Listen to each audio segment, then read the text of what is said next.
पा लेता हूँ। आमीन। आए खुदा की आवाज के लिए पास्टर शहजाद आलम का भरपूर इस्तकबाल करें।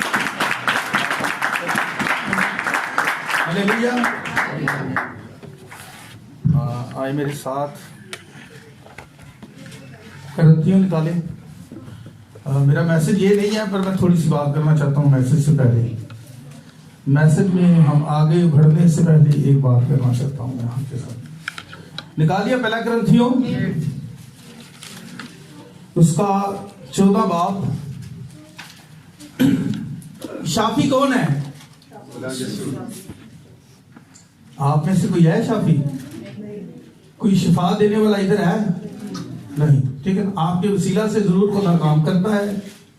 हमें कोई खादिम शाफी नहीं है। हम जानते हैं कि खुदावंद यीशु मसीह ही शाफी है, और उसी शाफी ने आपके लिए और मेरे लिए सलीब पर क्या बहाया है? लहू बहाया है। आमीन। उस लहू के लिए ताली बजाएं। निकालिए पहला ग्रंथी उसका 14 बाब है।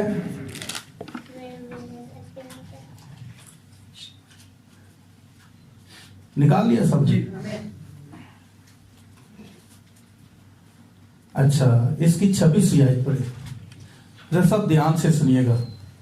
बस ए भाइयों, क्या करना चाहिए? जब तुम जमा होते हो तो हर एक के दिल में मज़मूर या तालीम या मुकाशवा या बेगाना जुबान या तर्जमा होता है। सब कुछ रूहानी तरक्की के लिए होना चाहिए।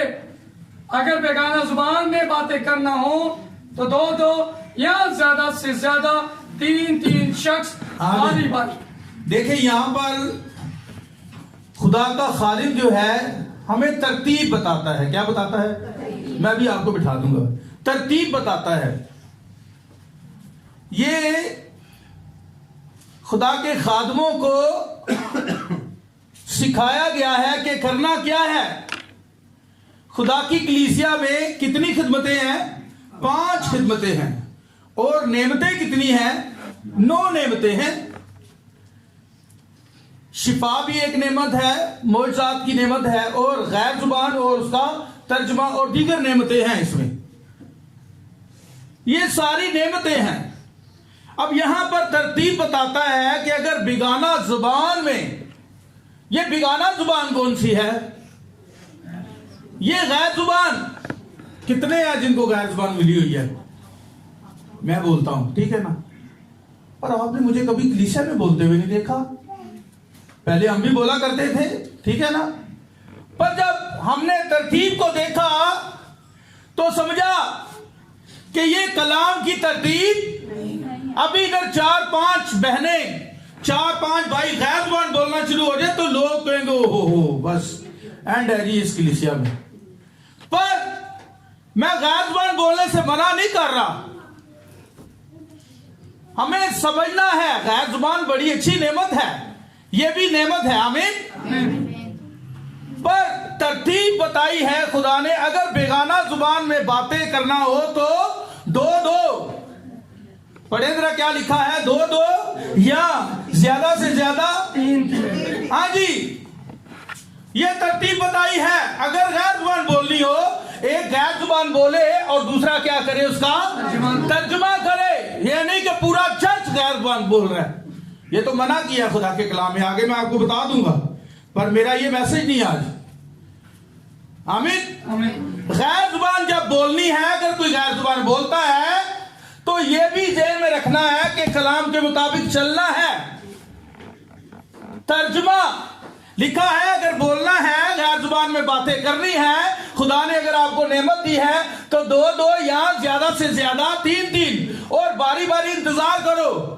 एक बंदा बोले और दूसरा तर्जमा करे और तीसरा पीछे इंतजार करे, फिर वो बैठ जाए, फिर दूसरा खड़ा हो जाए, वो गैर जुबान बोले और दूसरा क्या करे? उसका तर्जमा करे। ये है तरीका।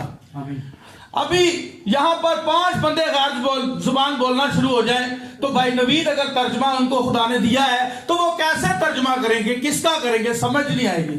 कोई एक बंदा बोलेगा तो फिर ही समझ आएगी। आमीन। तो तरतीब ये है। अब 10 बंदों का तर्जुमा तो नहीं हो सकता। आगे जरा पढ़े जरा जल्दी से। और अगर कोई तर्जमा करने वाला ना हो, ये बात है, अगर कोई तर्जमा करने वाला ना हो तो फिर क्या करें भैया? फिर खुदा का कलाम क्या बताता है कि कलीसिया में कोई तर्जमान है नहीं है।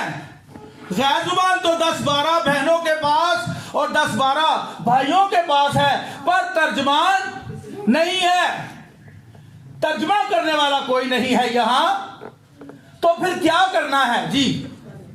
तो बेगाना जुबान बोलने वाला कलीसिया में चुपका रहे और अपने दिल से, जी किधर चुप रहे? कलीसिया में चुप रहे, ठीक है ना? ये खुदा के कलाम पर नहीं, कलाम को हमने नहीं मानना, हम अपनी मर्जी करेंगे भैया, जैसे हमारा दिल करेगा हम वैसे चलेंगे। तो खुदा का कलाम बताता है अगर तुम में कोई तर्जमा करने वाला नहीं है, मैं गैर जुबान में दुआ करता हूं यहां 1 घंटा या 5 मिनट, तो आप मेरे साथ आमीन कैसे करेंगे जबकि आपको पता ही नहीं है मैंने क्या दुआ की है? अब खुदावन ने चाहा तो मैं इस पे प्रॉपर जो है मैसेज दे दूंगा ताकि हम सीखें इस बात को। तो जो सीखना चाहते हैं वो जरूर अगले संडे आए। तो यहां पर खुदा का कलाम क्या कहता है कि अगर तर्जुमा करने वाला, ये तर्जमे की नेमत होती है, अगर तर्जमा करने वाला कोई नहीं है ना तो गैर जुबान बोलने वाला कलीसिया में चुप रहे है? पर मैंने देखा है कि नाम नेहाद खादम वो क्या करते हैं, वो उनको इन चीजों की परवाह नहीं है। वो कहते हैं बस लिखा हुआ है ठीक है। ऐसा नहीं है भैया, आपने कलाम को पूरा करना है। आमीन। आए मेरे साथ जल्दी से कलाम की तरफ बढ़ते हैं।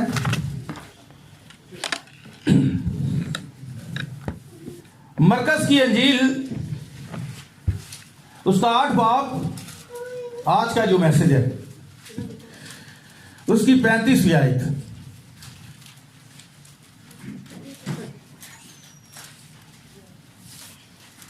मरकज की अंजील उसका 8 बाब उसकी 35वीं आयत।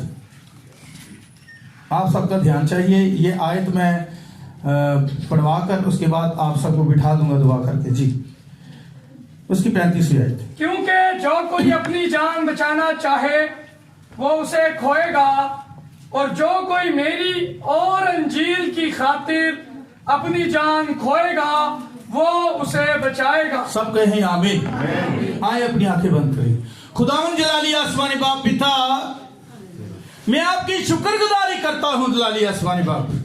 ऐ बाप आप इस जगह पर हाजिर हैं जलाली आसमानी बाप, मौजूद हैं जलाली आसमानी बाप, और खुदा हमारे साथ बल्कि हमारे अंदर हैं जलाली आसमानी बाप। अब चाहता हूं जलाली आसमानी बाप तेरे लोग जलाली आसमानी बाप जो तेरे कलाम के साथ खड़े हैं जलाली आसमानी बाप, ऐ खुदावंद जलाली आसमानी बाप बख्श दे जलाली आसमानी बाप की आज, ऐ खुदावंद जलाली आसमानी बाप अगर कई जिंदगियों में जलाली आसमानी बाप अगर किसी बहन के अंदर, भाई के अंदर कोई कभी है जलाली आसमानी बाप, तो आज इस कलाम को सुनने के वसीला से वो इकरार करे और खुदावन इस कलाम को पूरा करे कि उनमें से निकलो और जलाली आसमानी बाप और दुरुस्त तालीम पर खड़े हो जाए जलाली आसमानी बाप। जो तेरे कलाम में लिखा है उस कलाम के साथ खड़े हो जाए, क्योंकि इसी में हमारा रैप्चर है जलाली आसमानी बाप। हम जानते हैं जलाली आसमानी बाप कि वक्त नजदीक है, तू जल्द आने वाला है। अब मैं खुदावंद जलाली आसमानी बाप, ऐ खुदावंद सारे माहौल को,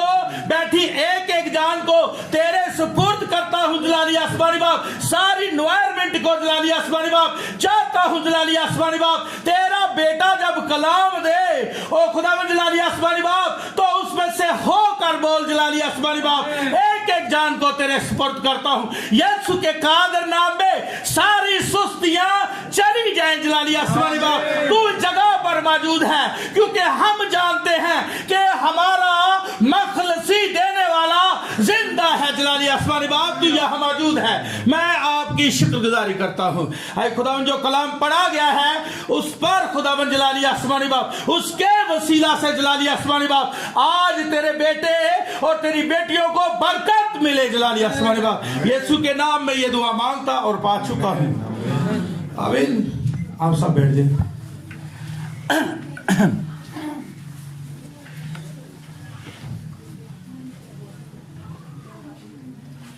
आमीन। 1 मिनट, अभी कोई भी नहीं बोलेगा, आपको मैं 1-2 मिनट दे देता हूं, आप बातें कर लें। अच्छा, जब भी आप जब खुदा की हजूरी में आते हैं, ये क्या है खुदा की? देखिए, अगर आपके पास मोबाइल है, आपको कॉल आ जाती है तो आप नहीं सुन सकते इबादत में, उस कॉल को नहीं रिसीव नहीं कर सकते, फोन नहीं सुनना। और दूसरी बात एक और है, अगर ये नन्हे नन्हे बच्चे हैं, जाहिर सी बात है इनको तो नहीं पता, इनको तो भूख लगती है, तो अगर ये दूध मांगते हैं, कोई फीड करवाना है कोई फीडर में या कुछ भी, तो मेहरबानी से ये काम इबादत में ना किया करें, इसको जरा किसी साइड पर चला जाए। आमीन। ऐसे थोड़ी डिस्टर्बिंग होती है, ठीक है ना। हमने इबादत का माहौल खराब नहीं करना। क्या मैं सही कह रहा हूं? आमीन। या घर से करवा के आया करें, ठीक है ना। बच्चों को फीड करवाएं, ठीक है ना। उनकी एक रूटीन होनी चाहिए, एक टाइमिंग होनी चाहिए, ठीक है ना। तो ऐसे जो है बड़ी वो गड़बड़ होती है ना। तो अगर बच्चा तंग करता है तो मैं आपको मना नहीं करता कि आप उसे फीड ना करवाएं, रोने दें, नहीं, आप उसे उठाएं और कमरे में चले जाएं या कहीं साइड पे हो जाए। आमीन। इस चीज का ख्याल करना है। अगर कोई कॉल आए तो क्या करनी है? सुननी है जी। ये मोबाइल बंद ही कर दिया करें। मैं देख रहा था मेरा मोबाइल पता नहीं किधर घर रह गया, तो मैं साइलेंस लगाता हूँ या बंद करता हूँ, उसे बंद कर दी। आप सबसे पहले अपने अपने मोबाइल बंद करें। किस किस के पास मोबाइल है? अगर नहीं बंद करना कोई बात नहीं है, कोई वो अगर कोई आपकी कॉल आनी है तो आप साइलेंस पे लगा दें ताकि डिस्टर्बिंग ना हो। कभी कभी कलाम होता है, बीच में बेलें बज रही होती हैं, तो उनको जरा साइलेंस पे लगा दें, मेहरबानी से। लगा दिया सबने? आमीन। अब यहां पर खुदा के कलाम में मरकज की अंजील उसका 8 बाब और उसकी 35वीं आयत में लिखा है कि जो अपनी जान जी बचाएगा या बचाना चाहता है वो उसे क्या करेगा जी? खो देगा। जो अपनी जान बचाना चाहेगा उसे खो देगा। और जो लिखा है कलाम में अंजील की खातिर, खुदावंद यीशु मसीह की खातिर, उसके हकीकी कलाम की खातिर अपनी जान को खोता है, उसे क्या करेगा? बचा लेगा। अब ये जो आयत है खुदा ने चारों अनाजील में 6 बार कही है। कितनी बार? 6 बार किया। किसने किया? खुद खुदावंद यीशु मसीह ने। यही बात कि जो अपने आप को खोता है वो उसे बचाएगा, और जो अपने आप को अंजील की खातिर खो देगा उसे बचाएगा, और जो अपने आप को बचाएगा उसे खोएगा। अब देखें, अपने आप को बचाना, कलाम कहता है अपने आप को बचाना। जो अपने आप को बचाएगा वो उसे क्या करेगा जी? खो देगा उसे। जो अपने आप को बचाना चाहेगा वो खो देगा, और जो अंजील की खातिर, खुदावंद की खातिर, कलाम की खातिर अपने आप को खो देगा उसे बचा लेगा। ये खोना क्या है और बचाना क्या है? आमीन। अब देखें, अंजील की खातिर अपने आप को खो देने का मतलब क्या है? एकदम कलाम के साथ खड़े होना, उसको अपना नजात दहिंदा मान लेना, दुरुस्त तालीम पर खड़े होना, एकदम कलाम के मुताबिक जिंदगी को गुजारना, अपने आप को नहीं बल्कि खुदावंद यीशु मसीह को पहला दर्जा देना। या जो ये कहते हैं कि खुदावंद मेरी नहीं बल्कि तेरी मर्जी पूरी हो, वो लोग हैं जिन्होंने अपने आप को खो दिया है और वो अपनी जिंदगी में यीशु मसीह को पहला दर्जा देते हैं, उसके कलाम को पहला दर्जा देते हैं। ये वो लोग हैं जिन्होंने अपने आप को अंजील की खातिर खो दिया है। समझ आ रही है आपको? अपने आप को अंजीर की खातिर खो देना। जो अपने आप को खोएगा वो बचा लेगा अपने आप को। अब मैं आपको एक बात बताता हूं कि हमारे पास अगर कोई कीमती चीज है दुनिया में सबसे ज्यादा, तो वो क्या है? वो आपकी जान है। अब ये 6 के 6 हवाले मैंने यहां लिखे हुए नहीं है। एक हवाले में खुदा ने कहा जो अपनी बचाएगा वो उसे खो देगा, और जो अपनी जान मेरी खातिर खोएगा उसे। ये जान जो है, जो आपको दी गई है, ये सबसे ज्यादा कीमती चीज है दुनिया में जो आपके पास है। तो जान के बारे में लिखा है जो अपनी जान खो देगा, किसकी खातिर? जी, अंजीर की खातिर, यीशु की खातिर। तो फिर ये खोना क्या है? ये खोना दर हकीकत खुदावन को पहन लेना है, खुदावन को अपना नजात दहिंदा कबूल करना है, खुदा के एकदम कलाम के मुताबिक जिंदगी गुजारना है। चाहे कुछ भी हो जाए, मरना पड़ जाए, आग में जाना पड़ जाए, शेरों के आगे डाल दो, पर हम क्या करेंगे? अब देखें, सदरक मिशक ने अपनी जान, उन्हें हम खोते हैं। खुदावन की खातिर तेरे माबूदों के आगे सिजदा नहीं करेंगे। अपनी जान को खोने के लिए तैयार हो गए, पर उन्होंने अपनी जान को बचा लिया। ऐसे ही हम देखते हैं कि दानियल ने जब फरमान सुना भी, तो फिर भी वो खुदावन के कलाम के मुताबिक जिंदगी गुजार रहा था। हस्बे मामूल डेली रूटीन दिन में 3 दफा दुआ किया करता था। इसी केस में पकड़ा गया। ये नहीं कहा खुदा, ये नहीं कहा उसने बादशाह को, ये नहीं कहा बादशाह मैं तो अभी बैठा हुआ था, दुआ तो नहीं कर रहा था, मेरी आंखें बंद थी, मैं थक गया था, शायद मैंने आज काम किया था। ऐसा नहीं, उसने कहा मैं दुआ कर रहा था और मैं रुक नहीं सकता। उसे कहा मैं, तुझे पता है क्या फरमान? उसे कोई भी फरमान है, डाल शेरों में, अपनी जान को खोने के लिए तैयार हो गया। तो क्या किया खुदावन ने? बचा लिया। तो जो कोई अपनी जान को बचाएगा उसे खो देगा। ये लोग जो अपनी जान को बचाते हैं, अब इनकी तरफ आते हैं। अब जो अपनी जान को खोते हैं वो लोग कौन है? दर हकीकत वो लोग हैं जो वक्त की आवाज के साथ खड़े हैं। जब भी कोई वक्त की आवाज के साथ खड़ा हुआ है, उसके लिए प्रॉब्लम तो सामने है। जैसे नूह के सामने बहुत बड़ी प्रॉब्लम थी, क्योंकि नूह के जमाना से पहले आपको पता है कभी बारिश हुई नहीं थी, कभी नहीं हुई थी बारिश। पता है आपको? खुदा का तरीकाकार कुछ और था, बारिश नहीं हुई थी। तो बड़ा मुश्किल था कि बारिश नहीं होगी। उन्होंने कहा बारिश हो नहीं सकती, कभी ऐसा हुआ नहीं है। पर नबी ने क्या दिया था कि बारिश आएगी, बारिश, तूफान आएगा और ये सब तबाह करने वाला है खुदा। और खुदा ने मुझे कहा है कि कश्ती बना।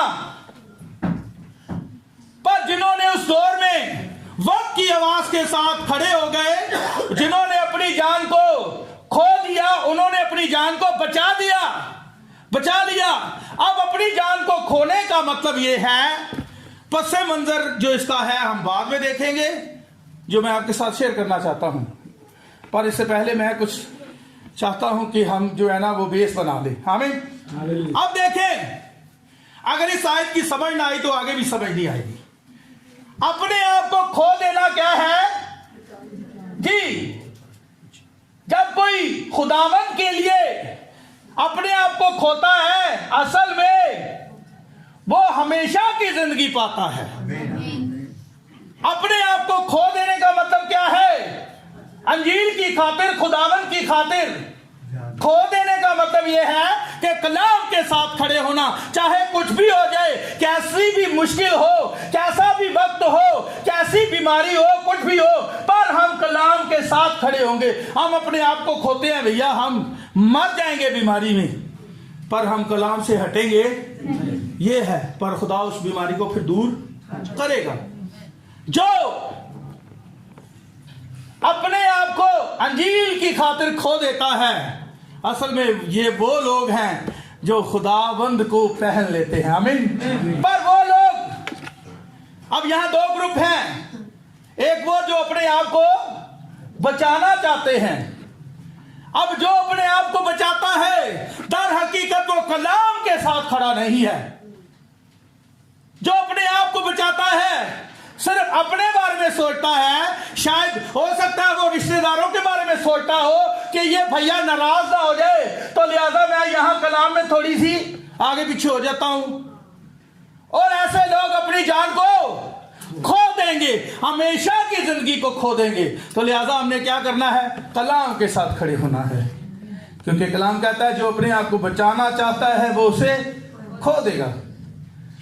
तो जो अपने आप को बचाना चाहते हैं, इनसे मुराद वो लोग हैं जो कलाम के साथ नहीं खड़े, जिन्होंने यीशु को पहना नहीं है, जिन्होंने उसे अपना निजात दहिंदा कबूल नहीं किया, जो अपनी जिंदगी में खुदावंद के कलाम को और खुदा को पहला दर्जा नहीं देते। ये वो लोग हैं जो अपने आप को बचाते हैं, पर कलाम कहता है वो अपने आप को खो देंगे। किस चीज को खो देंगे? हमेशा की जिंदगी को खो देंगे। वो उस कलाम को खो देंगे जिसके सबब से उसका क्या होना है? रैप्चर होना है, उसको खो देगा वो। पर वो लोग भी हैं जिनका रैप्चर होना है। वो लोग कौन हैं जिनका रैप्चर होगा? जिन्होंने अंजील की खातिर, खुदावंद की खातिर वक्त की आवाज के साथ खड़े हो गए हैं, जिन्होंने ये फैसला कर लिया है चाहे कुछ भी हो जाए हम कलाम के साथ खड़े होंगे। उन्होंने अपने आप को खो दिया है, पर खुदा उन्हें हमेशा की जिंदगी देता है। आमीन, आमीन, आमीन। ये है अपने आप को बचाना और अपने आप को खो देना। जो अपने आप को बचाता है वो क्या करता है? अपने आप को वो खो देगा। किसको खो देगा? हमेशा की जिंदगी को। पर जो अपने आप को खोता है, आमीन, किसकी खातिर? अंजील की खातिर, वो अपने आप को खो देगा। है सॉरी, जो अपने आप को खोता है अंजील की खातिर, वो अपने आप को बचा लेगा।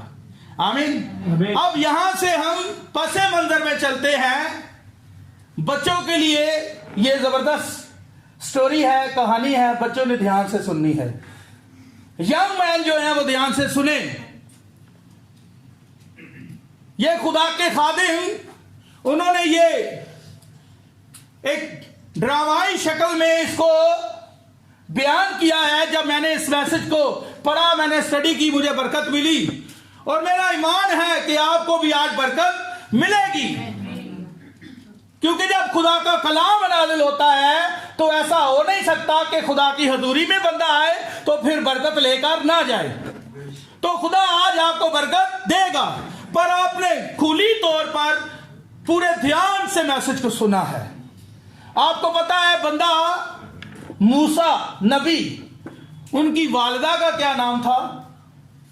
अब कहानी को शुरू करने से पहले मैं पूछना चाहता हूं, उनकी वालिदा का क्या नाम था? खरूज की किताब पहले देख लेते हैं। उनकी वालिदा भी स्टोरी शुरू नहीं होगी, अभी हम कहानी की तरफ जाएंगे। खरूज की किताब उसका 6 बाब उसकी 20 आयत देखते हैं। मूसा नबी की वालिदा का नाम क्या था और उनके बाप का नाम क्या था? जी जरा पढ़िएगा। खरूज की किताब उसका 6 बाब उसकी 20 आयत से। और अमराम ने अपने बाप की बहन योकबत से ब्याह किया, उस औरत के उससे हारून और मूसा पैदा हुए। ये बात है, योकबत जो है ये किसकी मां थी? ये मूसा नबी की मां थी योकबत। और मूसा नबी के जो पिता थे, बाप थे, उनका नाम क्या था? अमराम नाम था, योकबत और अमराम।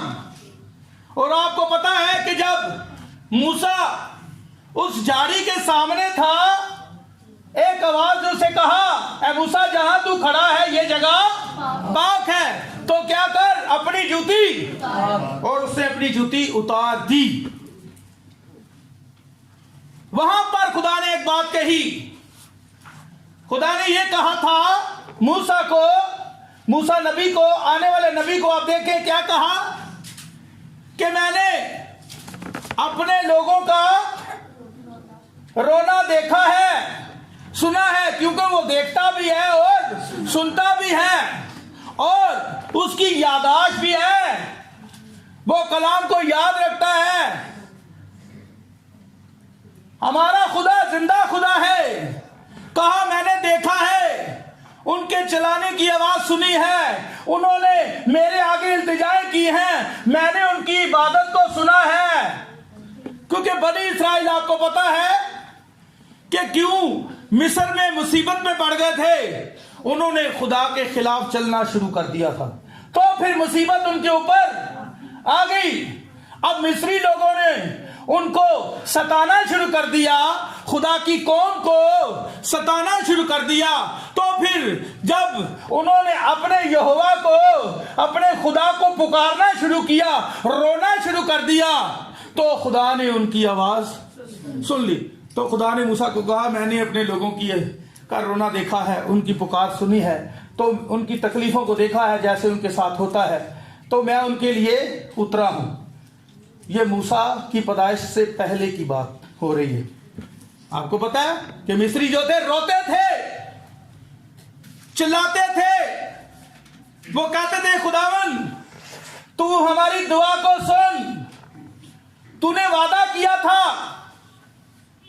आपने ये वादा किया हुआ था, अगर हम इसके भी पसे मंजर में जाएं तो फिर आपको क्या मिलेगा, यूसुफ मिलेगा, जिसको क्या किया गया था, बेच दिया गया था। तो वो कैसे गुलाम हुआ, फिर उसके बाद सरफराज हुआ, फिर बनी इस्राइल वहां चले गए। ये इसका पसे मंजर है, इसका पसे मंजर ये है। वहां चले गए, फिर एक नया बादशाह आया जो यूसुफ को जी उसको ना जानता था, तो उसने कहा क्यों ना हम हिकमत से काम ले, ये लोग तो दिन ब दिन बढ़ते जा रहे हैं, बड़ी कसरत से बढ़ रहे हैं, ये इनकी औलाद है। मिस्री खातून जो थी वो बड़े, खुदा उनको औलाद देता था, तो उसने कहा क्यों ना हम हिकमत से काम लें, अकल से काम लें, अगर कोई मुल्क हम पर हमला करेगा तो जरूर ये लोग उनके साथ मिलकर हमें मारेंगे, तो क्यों ना हम कंट्रोल करें, देखें करना क्या है। आमीन। ये पस मंजर इसका था। अब उन्होंने रोना शुरू कर दिया, खुदा को पुकारना शुरू कर दिया। सो खुदा ने एक दिन उनकी दुआ सुन ली और खुदा उतरा पहाड़ पर और मूसा वहीं आ गया। वहां पर खुदा ने कहा जा, अब मैं अपने लोगों के लिए उतरा हूं, ये नहीं कहा, ठीक है ना। वहां खुदा ने एक जबरदस्त भवन भी तैयार किया था, ठीक है ना, है? हम देखते हैं कि आगे फिर खुदा ने कहा जो कुछ देख रहा है उसको जमीन पर बना, और उसके बाद खुदा ने कहा जा फिरौन के पास जा। अब इसके पसे मंजर में जाते हैं। मूसा के बाप का नाम क्या था, अमराम, और उसकी वालिदा का योकबत। अब ऐसा हुआ कि अमराम थका हुआ। अब बेटा इधर आए, आप इधर आए, इधर इधर आप हारिस इधर आओ, शाबाश शाबाश, इधर आओ, इधर आ जाओ, इधर इधर बैठो। आप इसको उठाओ, आप बेटा उधर नवीद भाई के पास जाओ, ये इनसे बाइबल ले लें, बाइबल ले लें इनसे। अभी आप इधर आए, नवीद भाई के पास बैठे, शाबाश इधर आ जाओ। आप बच्चों के लिए बड़ी जबरदस्त कहानी है, आपने सुनना है, ठीक है ना। आपको पता चलेगा कि खुदा बच्चों के भी साथ है। आमीन। अब सब ने ध्यान से सुनना है। अब अमराम जो है, जो कि मूसा नबी का बाप था, थका हुआ, क्योंकि मिस्री जो थे, मूसा की पैदाइश से पहले की बात है, वो क्या करते थे? इस्राएलियों पर जुल्म करते थे और अमराम भी उनमें शरीक था। उसने वो सारी तकलीफें देखी जो कि उस पर भी गुजर रही थी, और योकबत घर में बैठी हुई थी और वो थका हुआ मुसीबतों को, दुखों को बर्दाश्त करता हुआ, रोता हुआ वो अपने घर में आया और उसने अपनी बीवी योकबत को कहा कि योकबत, आज जो मैंने देखा है वो मैं आपको बताऊं। आपको पता है कितना जुल्म हो रहा है खुदा के लोगों के साथ, खुदा की कौम के साथ कितना जुल्म हो रहा है,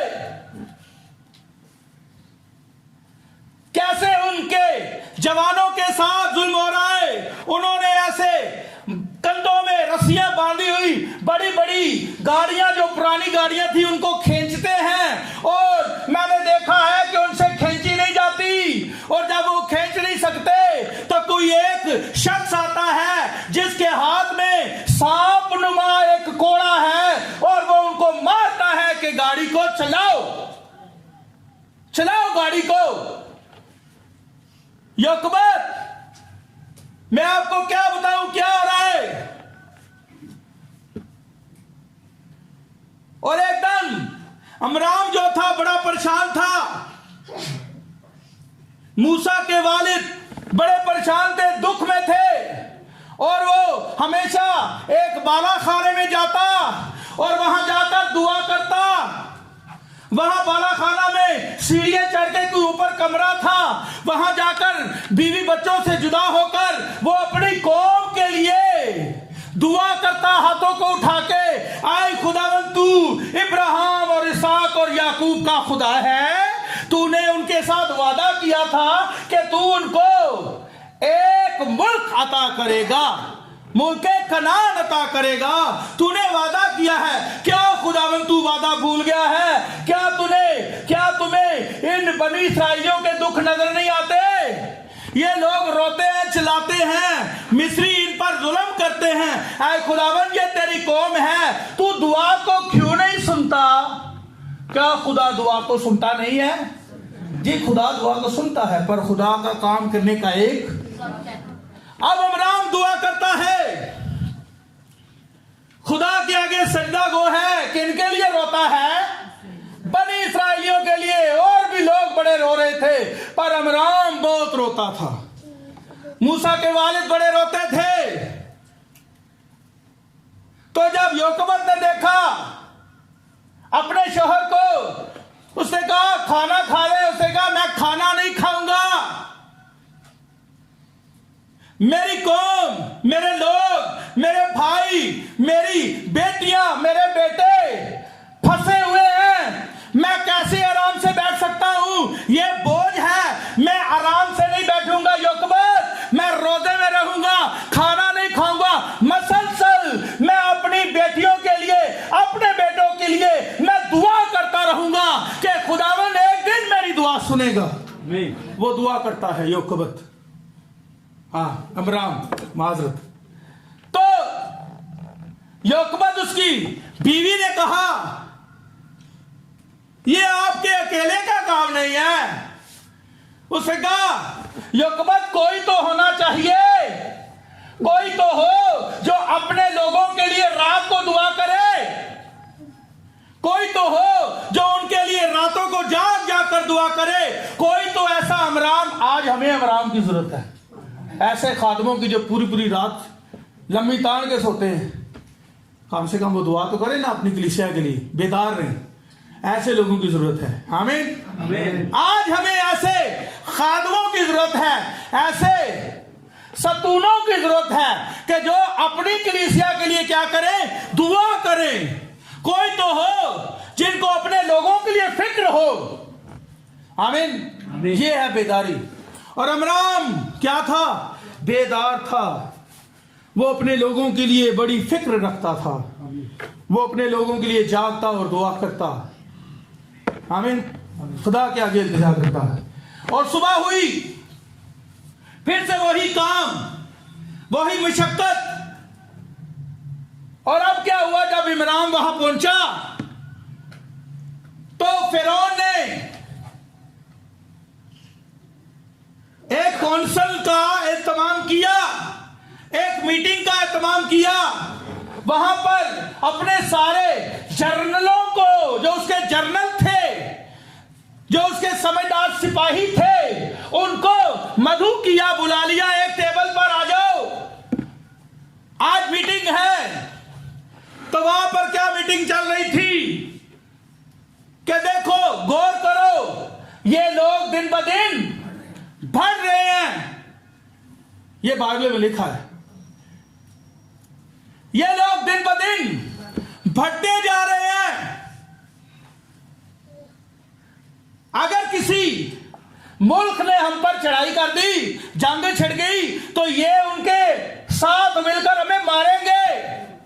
सारी बादशाही, हमारी जो बादशाही है मिस्र की, वो तबाह हो जाएगी, सब कुछ खत्म हो जाएगा।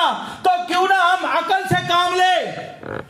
तो उसने बुलाया, तो सब बड़े परेशान थे, क्योंकि बनी इस्राइल की बड़ी औलाद हो रही थी। खुदा उनको, अब इब्रानी जो औरतें थी, उनको खुदा औलाद दे रहा था बड़ी ज्यादा। ये कलाम की बात है ना, ये कलाम में लिखा, उनको औलाद मिल रही थी। पर मिस्र में जो खातून थी मिस्री, उनकी औलाद ऐसे कसरत से नहीं हो रही थी। तो उनको फिक्र थी, उन्होंने कहा दिन ब दिन बढ़ते जा रहे हैं, इनका कुछ करें। तो एक शख्स उठा, उसने कहा बादशाह जीता रहे, मेरे पास एक ऐसा तरीका है, मैं एक बात बताता हूं, इनके साथ क्या करना है। बादशाह ने कहा बोल, क्या करना है इनके साथ। उसने कहा कि इनका काम बढ़ा दे। बादशाह ने कहा तू बैठ जा, काम बढ़ा दे। आगे बड़ा काम बढ़ा हुआ है, पर फिर भी इनकी औलाद कसरत से बढ़ रही है। तो एक शख्स और उठा, जिसके अंदर शैतान था। क्या था? शैतान था उसके अंदर। वो शैतान की आवाज थी उसके अंदर, और वो खड़ा हुआ और उसने बोला, उसने कहा बादशाह हमेशा जीता रहे। उसने कहा हाँ बता, तेरे पास क्या आइडिया है, तू क्या बताता है, क्या करना चाहिए। उसने कहा बादशाह, जब मिस्री औरतें बच्चों को पैदा करती हैं, तो यह किया जाए कि उनके बच्चों में से जो लड़का हो उसे क्या कर दिया जाए, मार दिया जाए। अगर कोई लड़की हो तो वो जीती छोड़ दी जाए। बादशाह ने कहा तालियां बजाओ, ये है तालियां बजाओ, इसको कहते हैं बात, ये है असल तरीका, जबरदस्त। उसके लिए तालियां बजी, जिसके अंदर क्या था, शैतान काम कर रहा था। उसने कहा इब्रानी, अगर कोई औरत बच्चा पैदा करती है, अगर बेटा हो तो उसे मार दिया जाए। तो बादशाह ने कहा तेरे पास इतना अच्छा आइडिया है, तूने इसका हल निकाला है, तो लिहाजा तुझे मैं ऑफिसर बनाता हूं। तू ऑफिसर है, तू इस पे काम करेगा, इंचार्ज तू होगा, तू जो कहेगा वही होगा, जा मैं तुझे इख्तियार देता हूं। बादशाह ने इख्तियार दे दिया। आमीन। और उसने क्या कहा, अब बादशाह ने कहा दाइयों को, तनकीद की दाइयों को, कि जब तुम केस करती हो, जब तुम इब्रानी औरतों के पास जाओ, तो क्या करना है, अगर कोई लड़का हो तो उसे मार दो। पर दाइयों को तो तरस आ गया, है ना, कलाम में लिखा उनको तरस आया। अब उस शख्स के अंदर, जिसके अंदर शैतान था, पर आपको पता है बच्चे मारे गए। उन्होंने कहा ये दाइयों को बुलाया गया, तुमने ऐसा क्यों किया। आगे आप समझते हैं इस बात को।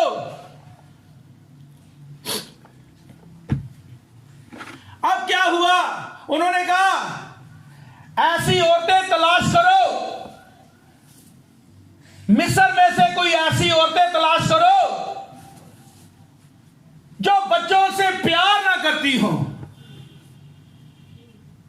ऐसी औरतें तलाश करो मिस्र से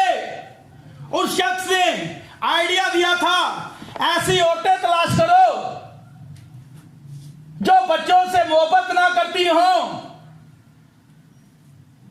जो बच्चे नहीं चाहती, आज भी ऐसी माए हैं पढ़ी लिखी जो चाहती है हमारी औलाद ना हो, है ऐसी बहुत पढ़ी लिखी। वो हम बूढ़ी हो जाएंगी या हमारा फेस खराब हो जाएगा, ठीक है ना, तो हम तो अजीब सी लगेंगी, इसलिए हम बच्चे पैदा, ये पाकिस्तान में तो कम है, ये बाहर बहुत ज्यादा है। तो वो क्या करती हैं, वो कोई बिल्ली का बच्चा या कुत्ते का कोई पपी या छोटा बच्चा वो अपनी गोद में रखना पसंद करती है, पर बच्चा उनको नहीं चाहिए। ऐसी औरतों को ढूंढो जो बच्चों से प्यार नहीं करती, ऐसी औरतें जिनके बड़े बड़े नेल्स हों, जो बच्चों को बाइबल की तालीम नहीं देती, जो खुद भी माए खुदा से दूर हैं, और जिनके बच्चे भी, जो बच्चों से, मैं कहता हूं कि बच्चों से प्यार वही खातून करती है। असल में माँ का, असल माँ है क्या, माँ का किरदार क्या है कि बच्चों को कलाम की बात सिखाए। आपको पता है शुतुरमुर्ग की जो नारी है, जब वो अंडे देती है तो क्या होता है, वो अंडे रेत में दबाकर वो वहां से चली जाती है, फिर वो वापिस उन अंडों को देखती भी नहीं है, हालांकि उसके बच्चे हैं, पर उनके साथ ऐसा सलूक जैसे वो उनकी मां है ही नहीं है। उसको कोई फिक्र नहीं है कि बच्चों, अब उसके अंडों पर कोई पांव रख देगा, कोई जानवर आकर रेत में दबाकर चली गई है, फिर दोबारा उसकी बात भी नहीं लेती। ये अयूब की किताब में लिखा है। फिर मुड़कर नहीं देखती। उसे कहा ऐसी माए ढूंढो,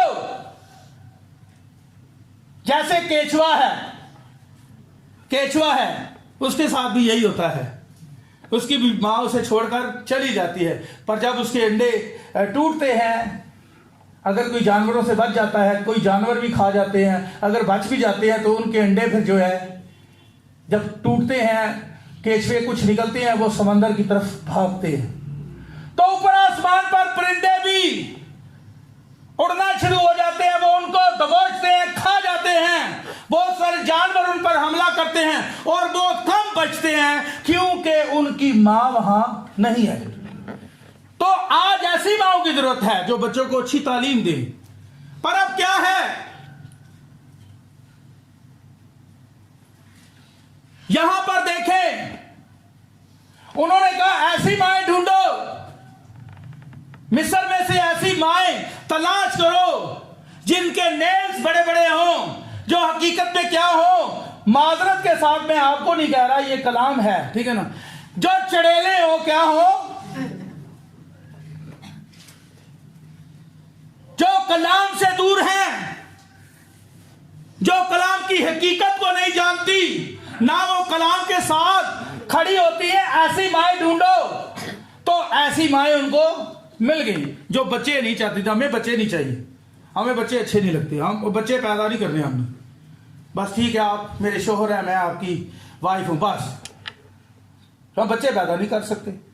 अब क्या हुआ, मिल गई और उनको फिरौन ने नौकरी दे दी, पुलिस वाली बना दी उनको, आप सब फौज में भर्ती हो गई हो, अब आप फौजी जवान हो।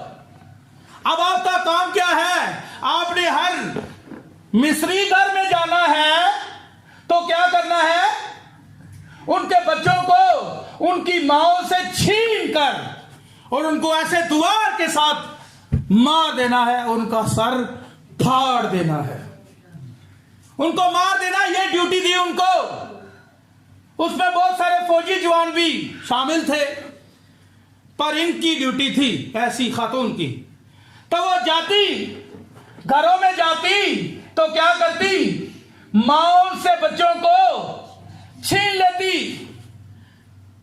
कितना प्यार करती है मां अपने बच्चे के साथ, बताएं, क्या मां के प्यार पे कोई शक है? नहीं। आज योकबत जैसी मां चाहिए। अब क्या हुआ, उनको ऐसी मां मिल गई जो खतरनाक थी। उन्होंने क्या किया, उन्होंने बच्चों को, उनकी माओं से शेर ख्वाह बच्चों को जो दूध पी रहे गए थे अभी, उनसे छीन लिया, द्वार के साथ मारा, और फिर आगे क्या करते थे, दरिया में, नीले दरिया में फेंक देते, जहां पर बड़े मगरमच्छ थे। क्या थे? बड़े मगरमच्छ थे वहां। और लिखा है कि वो मगरमच्छ जो थे वो इब्रानी बच्चों को खा खा के बड़े पले हुए थे। ये कलाम की बात है। देखें, वो पले हुए थे, वहां मगरमच्छ थे, बड़े सेहतमंद पले हुए, उन्होंने बड़े बच्चे खा लिए थे, बड़े बच्चे उन्होंने खा लिए। और इमरान घर आया, उससे कहा, योकबत आज जो हुआ है मैं आपको बता नहीं सकता। उसने कहा, ऐसा क्या हुआ है इमरान, मुझे बताओ। उसने कहा, बच्चों के सामने नहीं बता सकता, बच्चे सो जाएंगे तो फिर बात होगी। अब एक ड्रामे अंदाज में मैं आपको बता रहा हूं, इसमें खुदा के खादम ने किताब में बयान किया, बहुत सारी बातें जो हैं वो कलाम में नहीं है, पर समझाने के लिए, क्योंकि नबी ने बात की है, इस पर ईमान रखते हैं आप? खुदा के जलाल के लिए तालीम दें। अब देखें, उसने कहा कि बच्चे अभी जाग रहे हैं, अच्छी बात ही, बच्चों को खाना दिया और फिर उनको सुला दिया, और अपने शोहर के पास आई। उसने कहा, योकबत, उसने कहा, योकबत आ गई हो, बैठो इधर। योकबत ने कहा, अमराम क्या बात थी जो आप करना चाहते थे? उसने कहा, मैं आपको क्या बताऊं, आज जो फरमान जारी हुआ है वो बड़ा ही खतरनाक है। फरौन ने, बादशाह ने यह फरमान जारी कर दिया है, हुक्म जारी कर दिया है, लोगों को काम पर भी लगा दिया है कि अगर कोई इब्रानी माओ के घर में बच्चा पैदा होता है, लड़का, तो उसे मार दिया जाए, बेटी पैदा हो तो। उसे का बादशाह, ये तरीका है, इनको कंट्रोल किया जा सकता है। उसके लिए बड़ी तालीम बजी। आज देख लें, जो कलाम के खिलाफ चल रहे हैं उनके लिए बड़ी तालीम बजती है ना, पर जो कलाम के साथ खड़े हैं उनके लिए जरा बड़ा मुश्किल है ना। पर हमने कुछ भी हो जाए, हमें तालियां नहीं चाहिए, हमें जिंदगी चाहिए, हमें कलाम के साथ खड़े होना। आमीन। अब देखें, वो परेशान था, उसने कहा, आज तो आखिर हो गई है, माओ के चीखने की आवाज मैंने सुनी है, वो माएं रो रही थी, उनके बच्चों को छीना जा रहा था। आपके किसी शेरख्वाह बच्चे को कुछ छीन कर ले जाए तो क्या हाल होगा, है ना? कितना मां बर्दाश्त कर सकती है? ऐसा हुआ, ऐसा हो चुका है, इब्रानी माओ के साथ हुआ है, और वो रोती, चिल्लाती, गिड़गिड़ाती कि हमारे बच्चों को मत लेकर जाओ। उसे कहा, योकबत, बच्चों के रोने की आवाज और माओ के चिल्लाने की आवाज आज मैंने सुनी है, एंडी हो गया है, अब तो अखीर हो गया है। वो ऊपर गया दुआ के लिए, उसे कहा, योकबत, मैं खाना नहीं खाऊंगा, मेरे से ये बर्दाश्त नहीं होता, मैं ऊपर जाता हूं। वो हाथ उठाकर दुआ करता है, और उसने आज ऐसी दुआ की थी कि जो पहले कभी नहीं की। उसने हाथ उठाकर बुलंद आवाज के साथ खुदा को पुकारा, ऐ खुदावन, इल्तिजा सुन हमारी, देख तेरे लोगों के साथ क्या हो रहा है, तेरे लोग फंसे हुए हैं, मुसीबत में फंसे हुए हैं। और वो हमराम जो है वो दुआ करता अपने लोगों के लिए, इल्तिजा करता। मैं फिर से कहूंगा, आज ऐसी योकबत जैसी माओं की हमें जरूरत है, और कैसे बापों की जरूरत है जो क्या हो, अमराम जैसे हो। हमें तो फिर ही खुदावंद उतरता है, खुदा अपना हाथ बढ़ाता है। आज ऐसे खादमों की जरूरत है जो दुआ करें। आमीन, आमीन। अब क्या हुआ, वो फिर से गया, कहां? उधर काम पे चला गया, फिर से काम बढ़ गया है, मुसीबत ज़्यादा है। अब फरौन के महल में हलचल मची हुई है, इब्रानी बच्चों को मारा भी जा रहा है, पर फिर भी ये बढ़ रहे हैं, फिर भी ये कसरत से बढ़ रहे हैं। ये है खुदा का काम। अमराम दुआ करता है अपने लोगों के लिए, चलाता है, खुदावन रहम कर, अपने लोगों की आवाज सुन। खुदा के लोग जो गिड़गिड़ा रहे थे इस्राएली, वो खुदा के आगे गिड़गिड़ाते, तो एक दिन खुदा ने आवाज, अब खुदा ने सुनता तो पहले भी था, खुदा एक्टिव हुआ, खुदा अब उतरा है, खुदा उतरता है अपने लोगों के लिए। अब खुदा ने दुआ को सुन लिया, तो अमराम को खुदा ने कहा कि मैं तुझे एक बेटा दूंगा बड़ा खूबसूरत, और बाइबल में लिखा है कि मूसा बड़ा खूबसूरत था। और खुदा का पैगाम मूसा के वालिद तक पहुंचा कि आपको एक बेटा मिलेगा। तो वो जब ये मुकाशवा उसने हासिल किया, जब उसको ये खुशी मिली, उसने रिसीव की, तो वो अपनी बीवी, क्या नाम था, योकबत के पास आया। उससे कहा योकबत, और बड़ा खुश था वो बड़ी स्पीड से सीढ़ियां उतरा, जैसे कोई दुख उसकी जिंदगी में था नहीं, वो खुश था। उसने कहा योकबत, खुदा ने हम पर अपना रहम किया है, खुदा आज भी हमारे साथ है। खुदा ने मुझे कहा है कि मैं आपको एक फर्जंद दूंगा। और उसकी बीवी ने कहा, उसकी बीवी ने ये कहा होगा, अब आपको बात की समझ आ रही है। अब उसकी बीवी ने कहा कि ये नहीं हो सकता, काश तूने ये ख्वाब रोया ना देखी होती। आपको पता है कि फिरौन ने तो फरमान जारी कर दिया है, हुक्म जारी कर दिया है कि बच्चों को मारा जाए, तो खुदा औलाद देता है। अमराम ने कहा नहीं, ये खुदा ने दी है औलाद, ये खुदा दे रहा है, तो खुदा ही उसकी क्या करेगा, हिफाजत भी करेगा। आमीन। तो यकबत इस ईमान पर खड़ी होगी। उसने कहा ठीक है, ये बात सही है। अब बेटा हुआ, अब बच्चा आ गया दुनिया में, कलाम पूरा हो गया। क्या नाम था उस बच्चे का, मूसा आ गया। योकबत और इमरान के घर में आ गया, एक गरीब घराने में आ गया। तो मैं देखता हूं, अब देखें वहां क्या हुआ।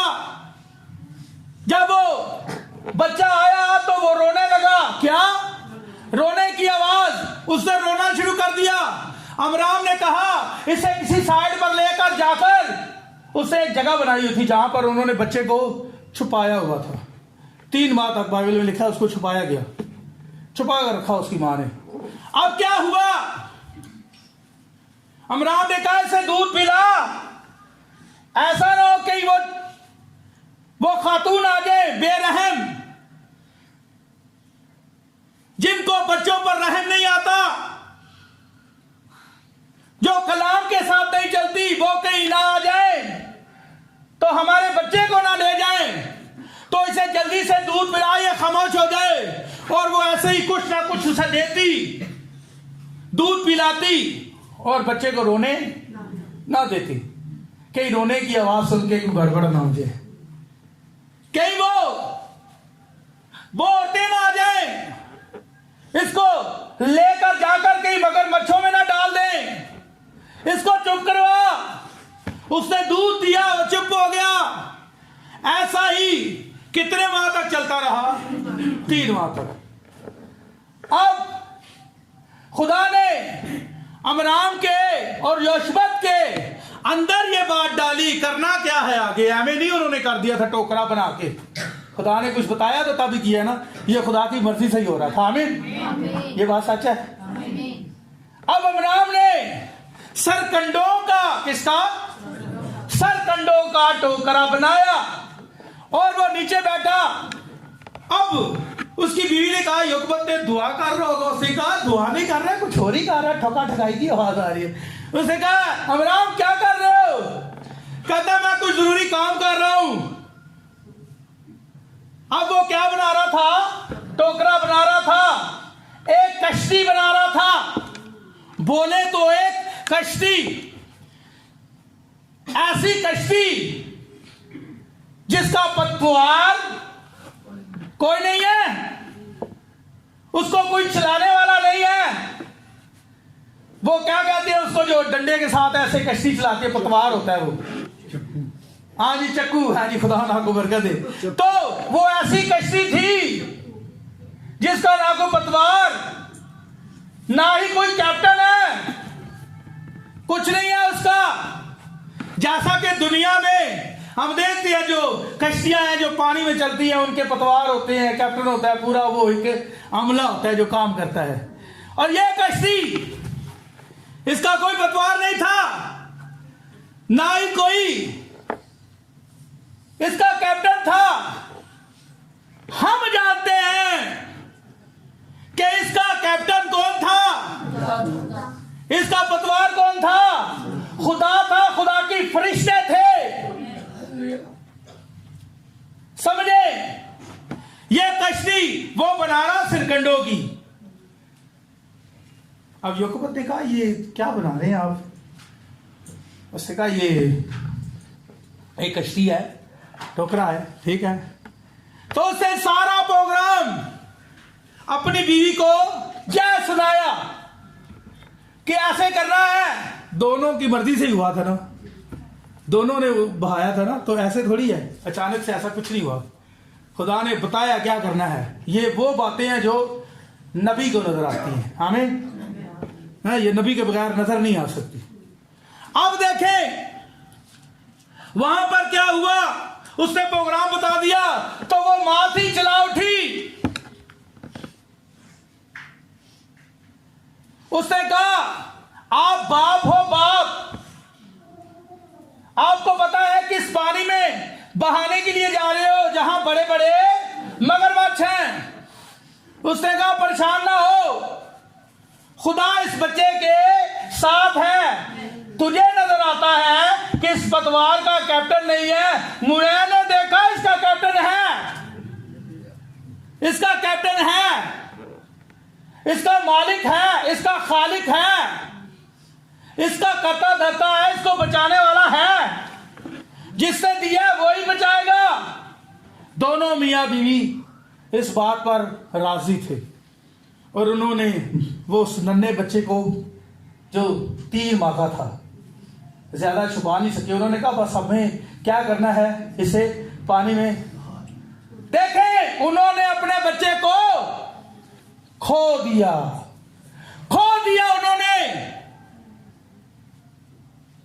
उन्होंने कहा ठीक है जाने दो। उसकी मां ने कहा ठीक है, खुदा बचाएगा इसे। जब कोई खोता है तो वो उसे बचा लेता है। उन्होंने खुदा की खातिर जो खुदा ने कहा वो कर दिया, पानी में बहा दिया। तो खुदा ने उस बच्चे को बचा लिया, जलाल जाहिर हुआ। कई मिस्री बच्चे मर गए, उन्होंने अपने आप को बचाया था। समझे? तो जो अपने आप को बचाता है वो उसे खो देगा। वो मगरमच्छ कई इब्रानी माओं के बच्चे खा गए थे, शेर ख्वा प्यारे खूबसूरत बच्चे खा गए थे वो मगरमच्छ। पर योकबत ने, इमरान ने क्या किया, उसे एक टोकरे में डालकर बहा दिया, ऐसे पानी में जहां क्या थे, मगरमच्छ थे, बड़े बड़े पले हुए मगरमच्छ वहां थे। तो उसने क्या किया, वो जो सरकंडे की वो टोकरी उसने बनाई हुई कश्ती, उसके बाहर जो थी उसने चिकनी मिट्टी लगाई और राल लगाई है। ये तारकोल होती है, क्या होती है, जिसकी बड़ी बू होती है। तो इस मकसद के लिए उसने लगाई थी। उसने कहा वहां बड़े मगरमच्छ होंगे, उसने कहा इसकी बू से ये मगरमच्छ दूर रहेंगे। पर हम जानते हैं कोई और भी था उन मगरमच्छों को दूर करने वाला। आमीन। अब कश्ती को बहा दिया। किस पर ईमान रखा था उन्होंने, दोनों मियां बीवी ने? खुदा पर। खुदा का आसरा था, खुदा ही था उनके लिए। उन्होंने जो खुदा ने कहा था वो कर दिया, बहा दिया पानी में, ऐसे दरिया में जहां क्या थे, मगरमच्छ से वहां। अब ऊपर से खुदा के खादिम कहते हैं कि ऐसा हुआ होगा। समझे, वो एक पसे मंजर बयान करते हैं। अब देखें, आसमान से खुदा के खादम कहते हैं कि आसमान से खुदा देख रहा होगा कि दो मियां बीवी ने क्या किया, कश्ती को पानी में बहा दिया और वो दोनों घर चले गए। ऐसे खतरनाक पानी में जहां मगरमच्छ है और बड़े खतरनाक उधर चीजें थी, वहां पर छोड़कर चला गया। दोनों मियां बीवी चले गए। क्यों? किस पर ईमान रखते थे? खुदा पर। उनको पता था। पर एक बच्ची छोटी मरियम वहां थी। उसने कहा मैं खुदा का जलाल देखूंगी कि क्या होने वाला है, खुदा अब क्या करेगा। उसने सुना था कि कोई कमाल होने वाला है, तो उसने कहा फिर खुदा यहां पर काम कर रहे हैं। उसने कहा मैं देख कर जाऊंगी। अब क्या हुआ, वो छोटी बच्ची की झाड़ियों से देखती है उसको, अपने भाई को। मरियम, ये मरियम जो थी और हारून दोनों मूसा से बड़े थे, और ये दोनों तो वहां नहीं थे, पर मरियम थी वहां। वो देखती, मरियम रो रही थी, उसका छोटा भाई भी कहीं पर रो रहा था, मां चला रही थी। ईमान तो रखते थे पर दुख भी तो था ना अंदर। तो मां रो रही थी। मां के लिए बर्दाश्त करना बड़ा मुश्किल है। बच्चे आज कोई घर में ना आए ना रात को, तो मां सोती नहीं है। ये कहते हैं, इसको कहते हैं मां। और मैंने ऐसी भी माएँ देखी हैं, बच्चे जाग रहे होते हैं, खुद सो रही होती है। ऐसी भी माएँ हैं। बच्चे क्या कर रहे हैं, खेल रहे हैं, तो माँ किधर है? ये माँ अच्छी माँ का किरदार नहीं है, ठीक है ना। बच्चों को सुलाए, आमीन। पर मैंने ऐसी माएँ देखी हैं, वफादार, प्यार करने वाली। बच्चे घर में नहीं है, परेशान है, वो दुखी हैं, उनको फिक्र है अपने बच्चों की। ऐसी माँओं की जरूरत है। अब दोनों मियां बीवी ने उनको मूसा को पानी में, वो कश्ती में डालकर बहा दिया। सब ने चूमा उसको। अब ऊपर खुदा के खादम कहते हैं कि खुदा देख रहा होगा कि नीचे क्या चल रहा है। खुदा के खादम कहते हैं कि खुदा ने जिब्राइल को, मिकाइल को, सब फरिश्तों को बुलाया होगा, इधर आओ, ये देखो मुझे ईमानदार लोग मिल गए हैं, मुझे एक ईमानदार घराना मिल गया। देखो ये वो लोग हैं कि जो मुझ पर क्या रखते हैं, ईमान रखते हैं। ये कलाम के साथ खड़े हो गए हैं। इनको कोई फिक्र नहीं है कि इनके बच्चे को मगरमच्छ खा जाएगा या कोई और नुकसान हो जाएगा। ये मुझ पर ईमान रखते हैं कि खुदा इस बच्चे के साथ है। अब खुदा ने कहा सारे फरिश्तों को इधर आ जाओ नीचे। खुदा के खादम कहते हैं खुदा ने कहा होगा कि फरिश्तों नीचे चले जाओ। इस कश्ती का पतवार भी है, इसका कप्तान भी है, इसका खालिक और मालिक भी है। और क्या हुआ, खुदा ने कहा, खुदा के खादम कहते हैं खुदा ने कहा होगा कोई मगरमच्छ क्या, कोई लकड़ी का टुकड़ा भी इस कश्ती के साथ टच नहीं होना चाहिए। भेज दिया खुदा ने नीचे फरिश्तों को, और फरिश्ते काम पर लग गए। वहां बहुत ज्यादा फरिश्ते थे, वहां बहुत ज्यादा फरिश्ते थे, खुदा वहां मौजूद था। अब क्या हुआ, वो मगरमच्छ उन्होंने जब देखा, पर वो कुछ कर नहीं सके, क्योंकि उस कश्ती का मालिक था, उसको बचाने वाला था। देखिए जैसे नूह के जमाना में नूह की कश्ती बच गई ना, क्योंकि उसको बचाने वाला कौन था जी, खुदा था, ठीक है ना, आमीन। उस कश्ती का दरवाजा किसने बंद किया था? खुदा ने किया था। इस कश्ती के और इस बच्चे के साथ भी खुदा है। कोई मगरमच्छ, कोई ऐसी रूहें, पताल की रूहें जो गलत तालीम फैलाती हैं, इन बच्चों का कुछ नहीं कर सकती जो आज हमारे बच्चे हैं। सारे मगरमच्छ जो हैं वो पीछे हट गए।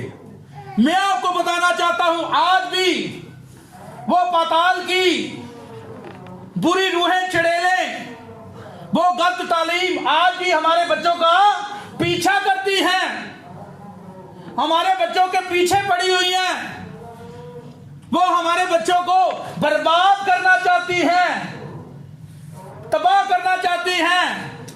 शैतान ने आज भी काम पर लगाया हुआ है ऐसी खातून को कि ये अपना काम करो, बच्चों को लो और उनको रूहानी तौर पर कत्ल कर दो।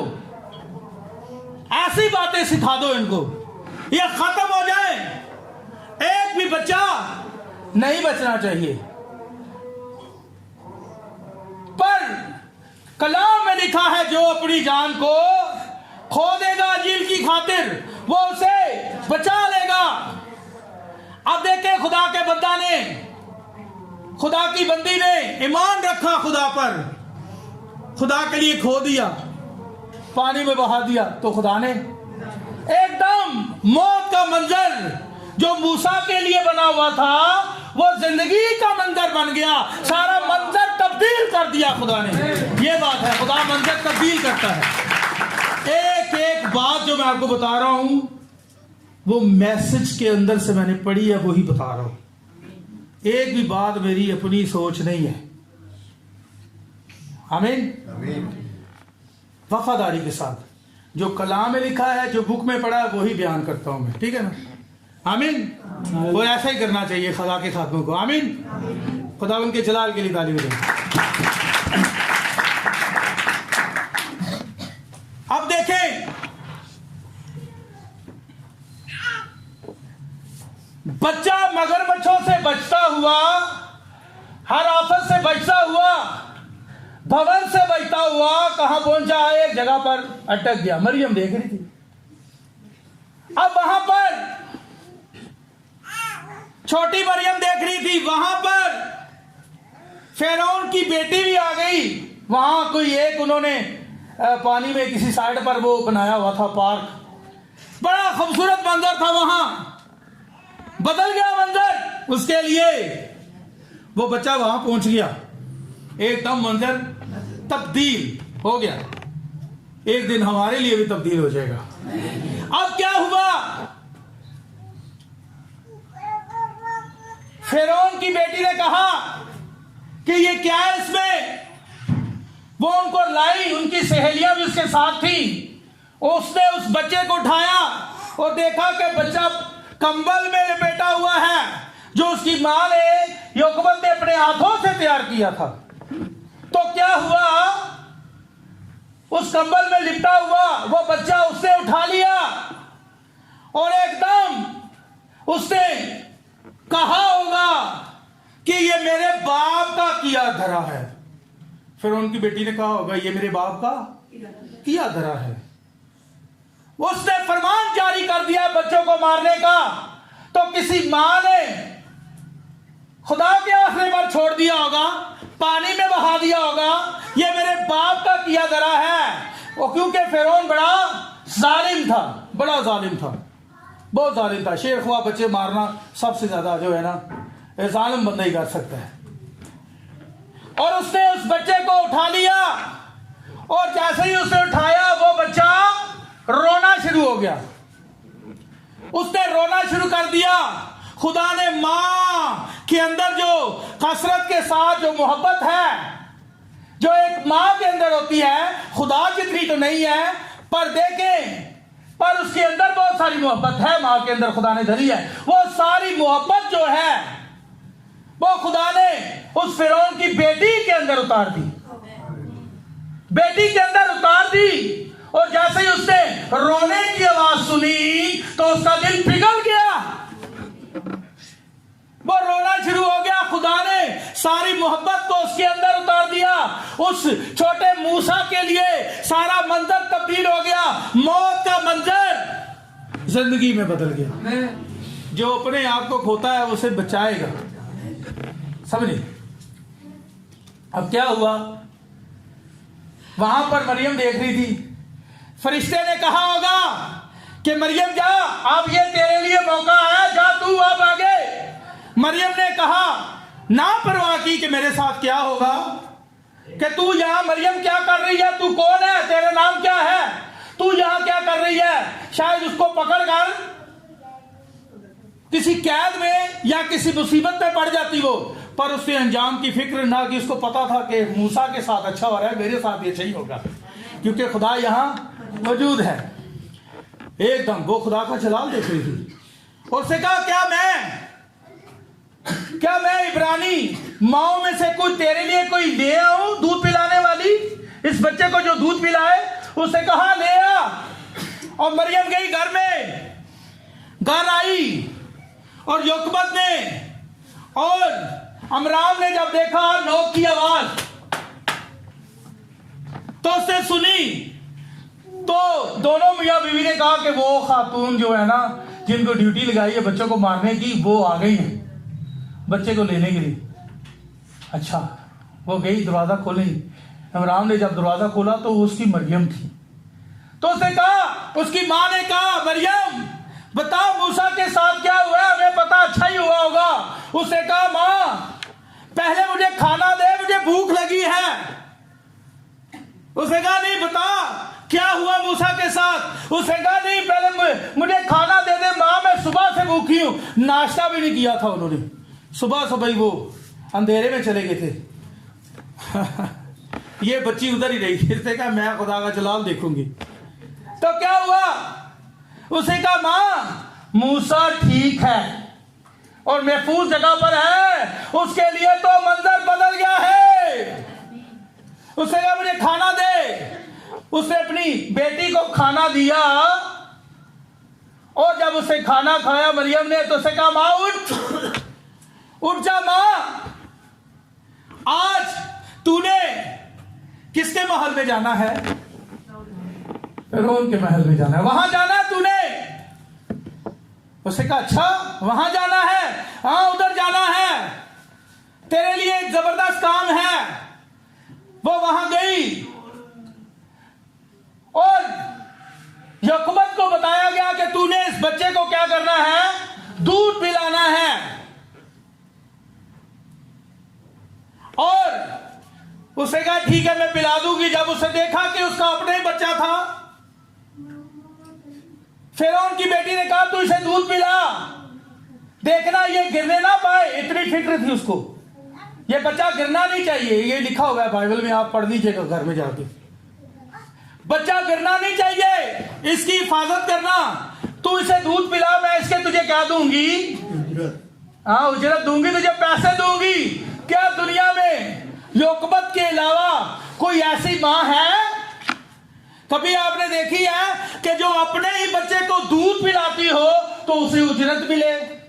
ऐसी मां कभी आपने देखी है योकबत के अलावा? ऐसी मां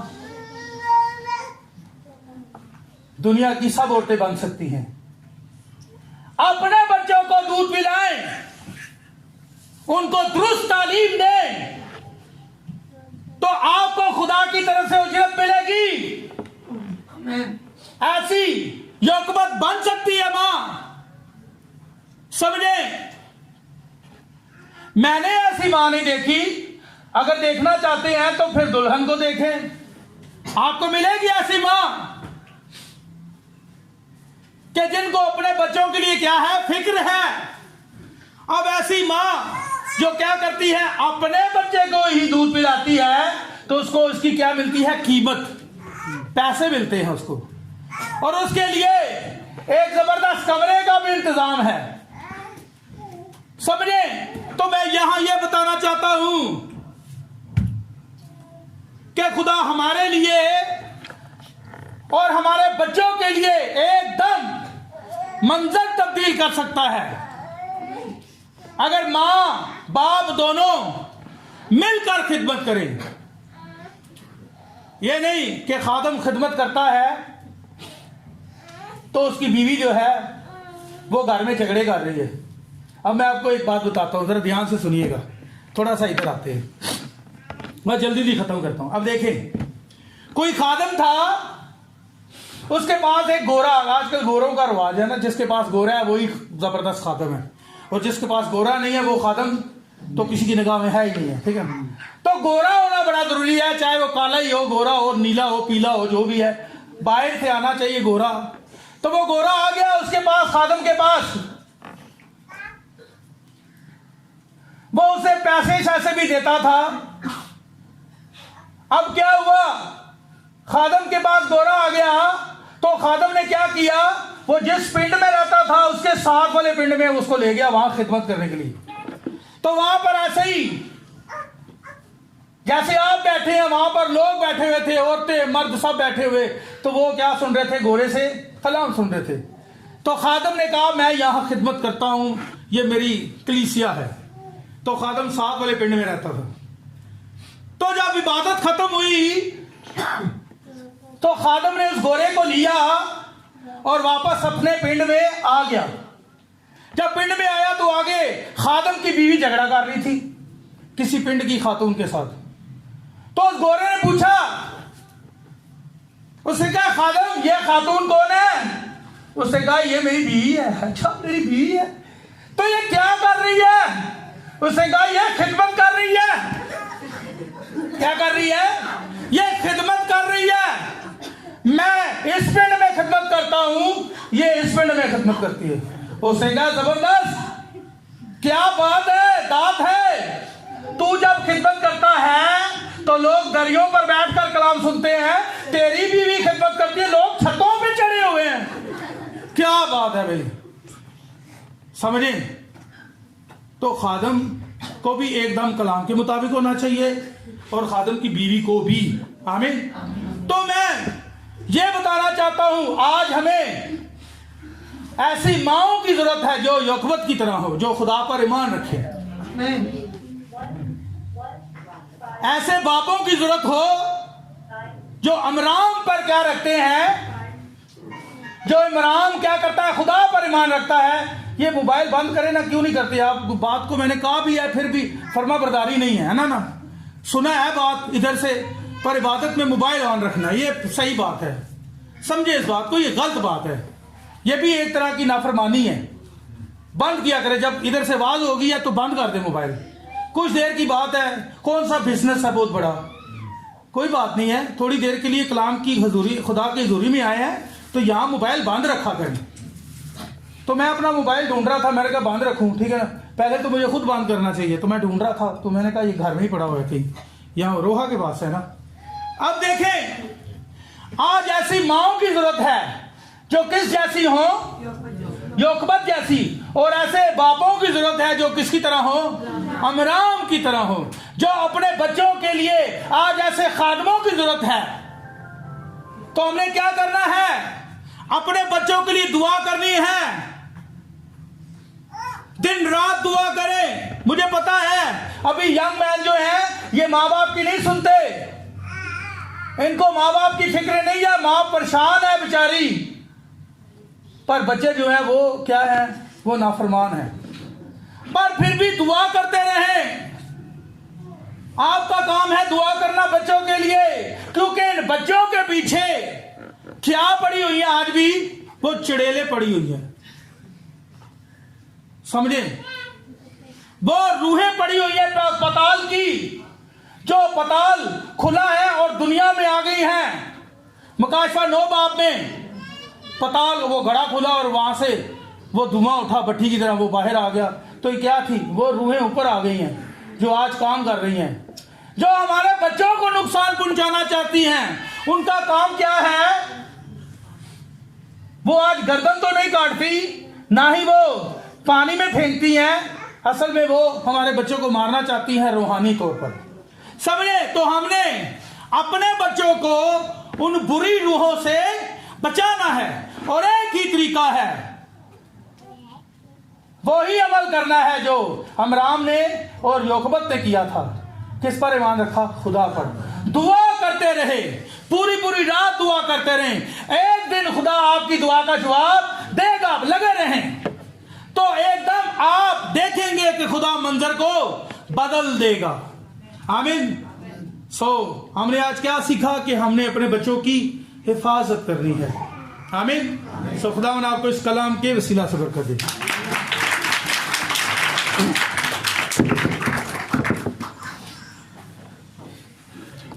हम सब अपने सरों को झुकाएंगे।